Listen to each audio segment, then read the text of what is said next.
remember when I took over at the Tars initially, they were getting hate mail, from members, and I'd ring a couple of them just to say, yeah, I'm a new coach, this is what. So I don't expect you to come and buy a new membership, or I'm not trying to sell anything, I just want to tell you what you're going to see next year.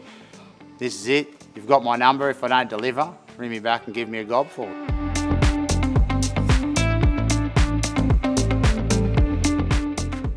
I had a great experience, in the good times and in the difficult times, and we had those ups and downs all the way through.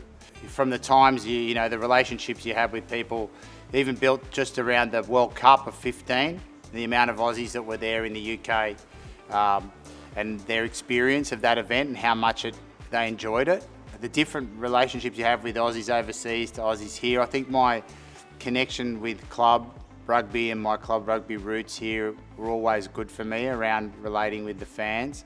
And you're always going to have some people who aren't happy with performances, and they think you're no good, or well, that happens. It's the nature of who it is. There's people who will always not have that taste for you regardless, but then there's lots and lots of people who do, even when I've been doing some stuff with Argentina in the rugby championships over 20 and 21, the amount of people who've come up to me, at games and thank me, and which I find so rewarding. It's really nice, what I mean, that people will take the time to do that. They don't have to. And then that's been my rugby experience from when I started playing rugby, after school. It's always been that way. There's been your ups and downs and times where it's been hard, but I'm the type of person that once you cross the line to go on the field, it's war, and then when you go off the field, you're just back to who you are, as the type of person you are. And I suppose a lot of people don't get to see that, and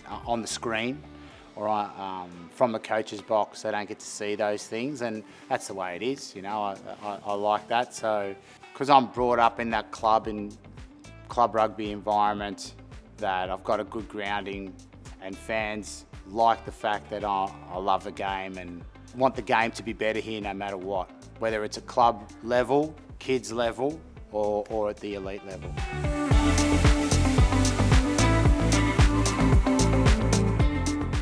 I'm very much a truth type of person, so I'm never going to polish the truth, or the situation to sort of make it the truth to keep a relationship going. I'm always going to be honest, and that will rub up a lot of people. That will rub some people up the wrong way, and that will rub some people up the right way. As long as you always try and show respect, even if the truth is not what some of those people might want to hear.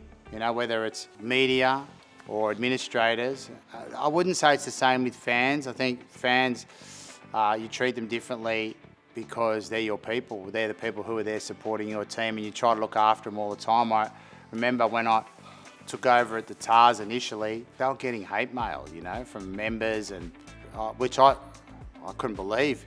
So I remember my family wasn't there early on, and I asked the lady in charge of the memberships to give me some of the worst ones, I think maybe 20 or 30 of them, with the phone numbers of those members.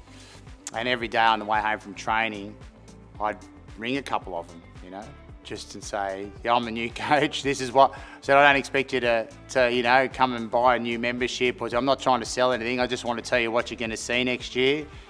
This is it, you've got my number, if I don't deliver, ring me back and give me a gobful, So, and funny enough, a lot of them did keep my number, and sometimes they sent me texts about what we should be doing, but, in the week leading up to the final, a lot of them contacted me, to say thanks or congratulations. And I think that type of honesty and reaching out to fans and telling the truth, even though sometimes people may not like it, is always a way to keep relationships for the long term. They won't always be, everyone holding hands singing "We Are the World," but they'll be real, and they'll be that they're ones that you can go back to. I know I've had some nasty ones with truth-telling, let's say with player agents, okay, and it's got sour.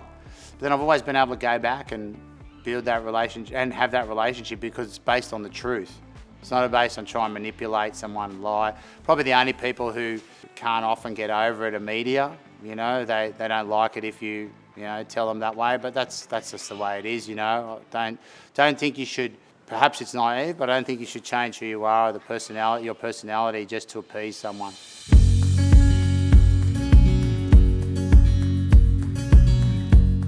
The first year I coached the Wallabies, in fact, right up to the World Cup, I actually coached New South Wales as well. So I'd sort of double job for a year, which in retrospect was actually quite handy. You know, you're handling a good part of the team on a day-to-day basis. So a lot of the players had that or a solid connection. You're probably going to play a similar type of game style or something like that, so they were already there. Yes, I did take many of the staff. It was a mix. I wanted a mix. I wanted a mix of some people who would know how I operate, and a mix of some fresh ideas and some new people to come in.